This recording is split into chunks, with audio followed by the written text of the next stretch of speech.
নিস্তব্ধ অন্ধকারে ছেলের কবরের পাশে একা বসে আছেন এই বাবা।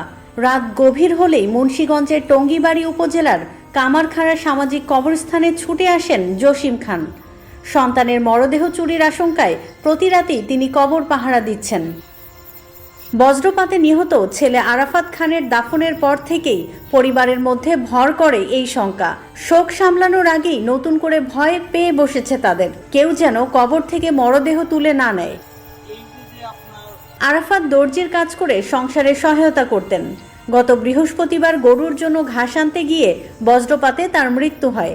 এরপর এলাকায় বজ্রপাতে মারা যাওয়া ব্যক্তিদের মরদেহ চুরির গুঞ্জন শুনে আর ঝুঁকি নিতে চাননি তার বাবা, তাই নিজের হাতে সন্তানের কবরের নিরাপত্তার দায়িত্ব তুলে নিয়েছেন তিনি।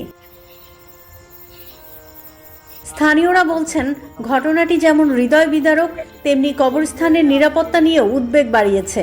তাদের দাবি, এমন পরিস্থিতি যেন আর কোনো পরিবারকে দেখতে না হয়, সেজন্য দ্রুত প্রয়োজনীয় ব্যবস্থা নেওয়া উচিত। আমার নাতি এখানে মারা গেছে, এখানে এই লাশ চুরি হয়ে যায়, চলার মতো কোনো তৌফিক নাই। এখন যাই যাদের দিয়া পরি দেওয়াইতেছে তারে 10 টাকা তৌফিকত আর নাই, এবং উনি স্ট্রোকের রুগী, এবং এই লাশ চুরি হয়ে যায়। সরকার যদি একটু তারে সহযোগিতা করে আর পুলিশ প্রশাসন যদি তারে একটু সহযোগিতা করে তাহলে সুন্দর হয়।